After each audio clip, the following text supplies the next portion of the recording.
Reka ntangire mbasuhuza nshuti mudukurikirana muri mu Rwanda rw'iwacu ndetse no mu Rwanda rw'iyo. Uyu munsi nifuje ko mushyira amatsiko y'ibintu byinshi twibaza kuva u Rwanda rwakwitwa u Rwanda ndetse na mbere yarwo. Ni mu kiganiro nise u Rwanda mu mizi. Mwibutse niba ukunze ibiganiro byacu yandikisha ukora subscribe, bikunda ukora like ndetse ubihererekanya ukora share, ukomeze uryoherwe n'ibiganiro byacu. Mbahaye ikaze.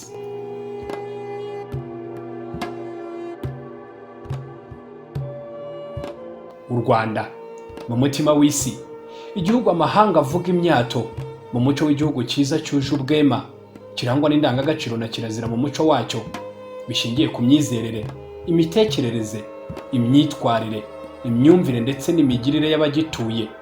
Ibi abahetswe n'iyi ngobyi nibyo byabaranze kuva kera u Rwanda rwakwitwa u Rwanda, biva ku nshinga kwanda bisobanura kwaguka.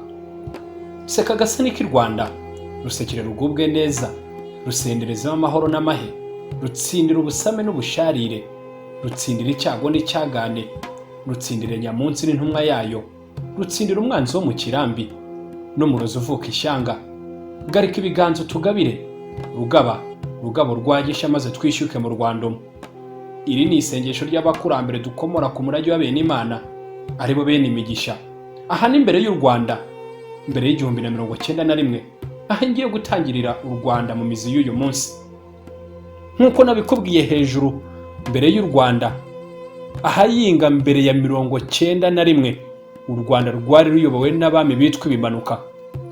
Gusa kugira ngo bimenyekane, kera u Rwanda rwagiraga abanyabwenge bitwa abacurabwenge, akaba aribo bamenyaga ibisekuruza by'abami n'abagabekazi. U Rwanda mu mizi y'uyu munsi ndagutembereza ku bami b'ibimanuka uko ari 10 babayeho mbere y'u Rwanda.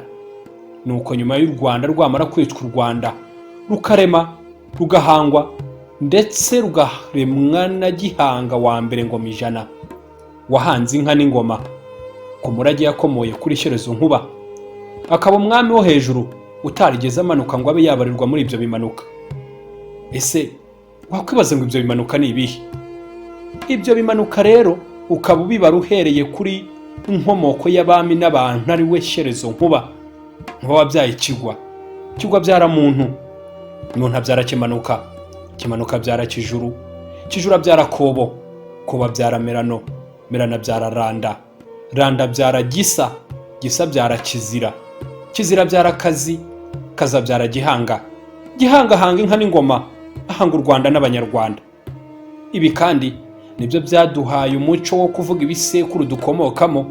Urugero, ngendeye kuri ibyo bimanuka nk'uko nabikubwiye hejuru, uko Gihanga yabivugaga ati ndi Gihanga n'uwa Kazi, Kazi ka Kizira, Kizira cya Gisa, Gisa cya Randa, Randa ya Merano, Merano ya Kobo, Kobo ka Kijuru, Kijuru cya Kimanuka, Kimanuka cya muntu, muntu wa Kigwa cya Nkuba, ari we Shyerezo, Imana y'abanyarwanda.